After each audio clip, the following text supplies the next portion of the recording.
សូមគោរពនឹងជម្រាបសួរពុកម៉ែបងប្អូនបាទថ្ងៃនេះថ្ងៃទី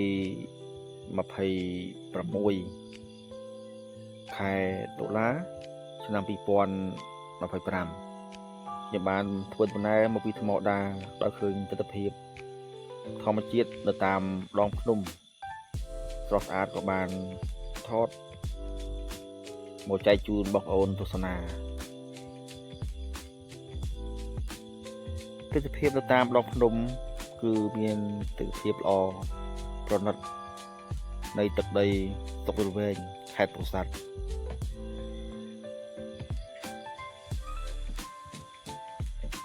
ទស្សនភាពតាមដងផ្លូវគឺសម្បូរទៅដោយភ្នំនិងធម្មជាតិស្រស់បំព្រងបរិស្ថានល្អស្អាតមិនមានសម្រាមគួរឲ្យកត់សម្គាល់ទេនេះគឺនៅកន្លែងថ្មដាតូចដែលជារមណីយដ្ឋានមួយបងប្អូនឧស្សាហ៍មកលេងរមណីយដ្ឋានថ្មដាតូចគឺជារមណីយដ្ឋានមួយល្អមានទឹកធ្លាក់និងមានកន្លែងម្ហូបអាហារយ៉ាងឆ្ងាញ់ពិសាទស្សនភាពនេះនៅថ្ងៃទី26ខែ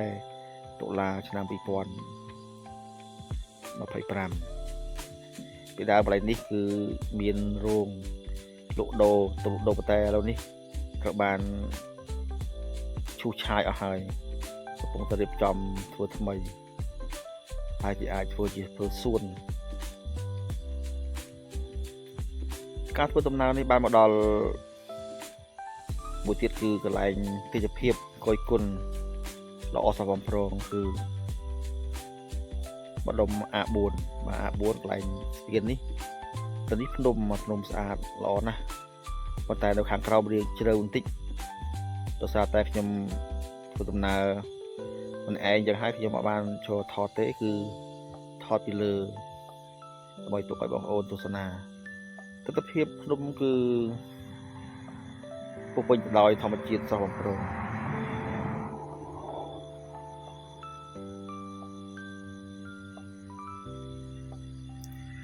បងប្អូនអាចមកទស្សនាលេងនិងបន្ធូរបន្ថយបរិយាកាសទៅពេលដែលបងប្អូនអបសុខឬក៏ធុញថប់អារម្មណ៍គឺមកដល់ដូចនេះគឺធ្វើយើងរំសាយបាត់អស់ភាពនឿយហត់ទាំងពួងទេសភាពវាលវែងស្រុកវិលវែងស្អាតណាស់ស្អាតឥតខ្ចោះភ្នំខៀវស្រងាត់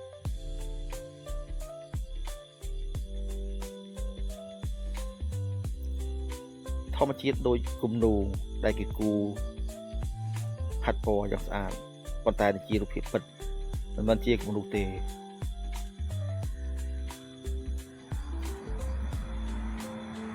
បងប្អូនទស្សនា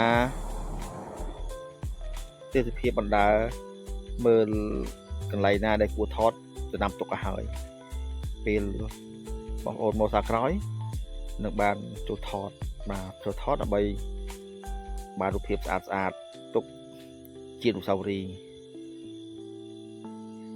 ទៅនេះត្រង់កន្លែងស្ពានបាទស្ពាន A4 កន្លែងស្ពាននេះគឺបងប្អូនយើងឧស្សាហ៍មកចូលថតណាបាទនេះគឺកន្លែងស្ពានដល់ស្ពានហើយគឺទៅនេះគឺស្អាតមែនតើធម្មជាតិនៅរំដុំនេះខ្ញុំបានធ្វើដំណើរមកពីថ្មដាដោយឃើញថាទស្សនភាពស្អាតក៏បានទាញទូរស័ព្ទមកថតទុកចែកជូនបងប្អូនទស្សនា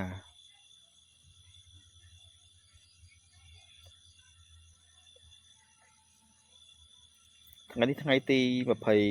26ខែតុលាឆ្នាំ2025ទស្សនភាពចេញមកពីថ្មដាឆ្ពោះទៅ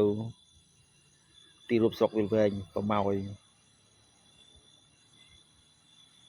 ទស្សនភាពតាមដងផ្លូវត្រជាក់ភ្នែកគួរជាទីគយគន់នៅកន្លែងខ្លះគឺមានទេសភាពល្អឥតខ្ចោះដូចជាគំនូរកន្លែងខ្លះទៀតធម្មជាតិត្រជាក់ស្រឹបកន្លែងខ្លះមានខ្យល់អាកាសបរិសុទ្ធល្អ